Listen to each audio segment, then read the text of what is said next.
Selamat siang teman-teman dan Bu Emil. Perkenalkan nama saya Brian Yonatan Tatang dari kelas 12 AKL 3 absen 4. Kali ini saya akan mempresentasikan tentang materi teks editorial, perbedaan fakta dan opini. Teks editorial terdiri dari 9 topik, yaitu yang pertama adalah 1. Pengertian, 2. Tujuan, 3. Manfaat, 4. Fungsi, 5. Ciri-ciri, 6. Struktur, 7. Kaidah kebahasaan, 8. Jenis, 9. Perbedaan fakta dan opini. Kita akan memasuki pada poin yang pertama, yaitu pengertian. Pengertian dari teks editorial itu adalah sebuah artikel dalam surat kabar yang merupakan pendapat atau pandangan redaksi terhadap suatu peristiwa yang aktual atau sedang menjadi perbincangan hangat pada saat surat kabar itu diterbitkan. Isu atau masalah aktual itu dapat berupa masalah politik, sosial, maupun masalah ekonomi yang berkaitan dengan politik. Lalu kita akan memasuki poin kedua adalah tujuan. Tujuan teks editorial itu adalah yang pertama, mengajak pembaca untuk ikut berpikir tentang isu aktual yang sedang hangat-hangatnya dibicarakan atau sedang terjadi di kehidupan sekitar kita. Lalu yang tujuan kedua itu adalah untuk memberikan opini atau pandangan redaksi kepada pembaca terhadap isu yang sedang berkembang pada saat ini atau pada saat surat kabar itu diterbitkan. Lalu kita memasuki poin yang ketiga adalah manfaat. Apa aja sih manfaat dari teks editorial itu? Yang pertama adalah memberikan informasi kepada pembaca.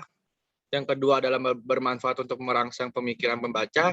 Dan yang ketiga adalah teks editorial terkadang mampu menggerakkan pembaca untuk bertindak.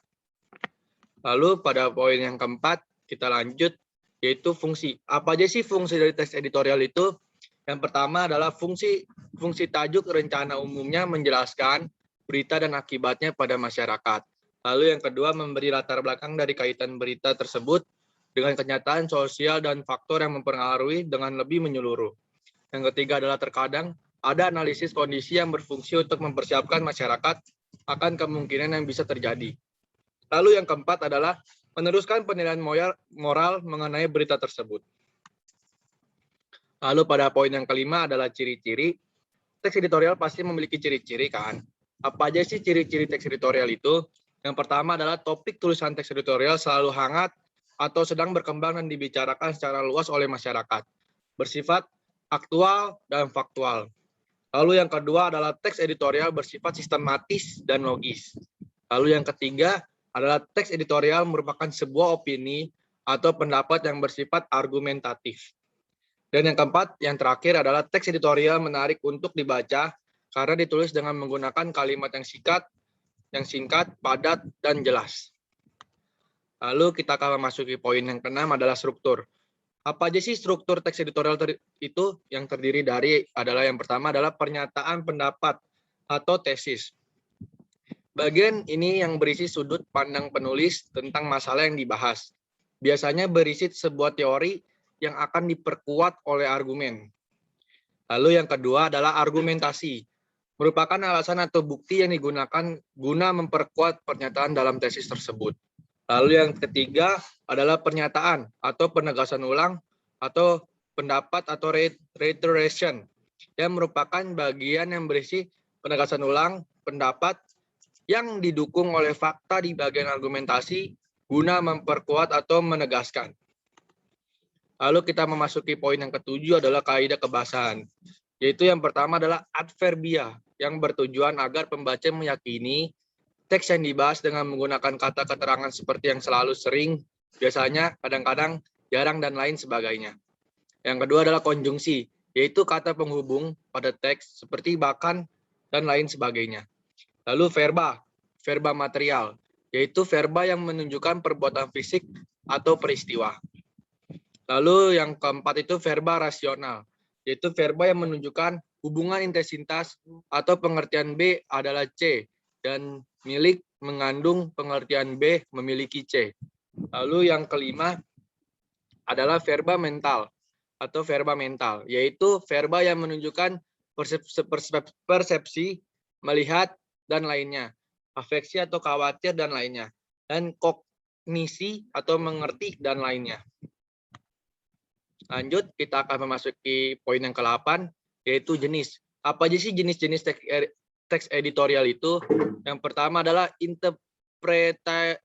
interpretif atau editorial. Editorial ini bertujuan untuk menjelaskan isu dengan menyajikan fakta dan figur untuk memberikan pengetahuan. Yang kedua adalah kontroversial editorial. Editorial ini bertujuan untuk meyakinkan pembaca pada keinginan atau menumbuhkan kepercayaan pembaca terhadap suatu isu. Yang ketiga adalah explanatory editorial atau editorial ini menyajikan masalah atau suatu isu agar dinilai oleh pembaca.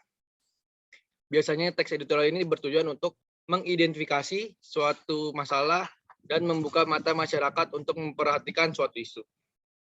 Lalu poin yang terakhir adalah poin yang ke-9, yaitu perbedaan antara fakta dan opini. Saya ambil pengertiannya saja, yaitu fakta adalah segala hal yang bisa ditangkap oleh indera manusia berupa data dari keadaan nyata yang telah terbukti kebenarannya. Catatan pengumpulan berbagai fakta disebut data. Lalu yang kedua adalah opini, adalah pendapat, ide atau pikiran untuk menerangkan preferensi atau kecenderungan tertentu terhadap ideologi dan perspektif yang memiliki sifat tidak objektif. Jadi kesimpulannya adalah fakta itu adalah sesuatu hal yang terjadi di dalam kehidupan kita, yaitu nyata. Lalu yang opini itu kayak pendapat kita tentang hal tersebut, pendapat kita harus bagaimana dan bagaimananya. Sekian presentasi materi dari saya. Semoga presentasi dari saya bisa bermanfaat bagi kalian semua. Saya meminta maaf kalau ada kesalahan kata, tolong dimaafkan. Terima kasih.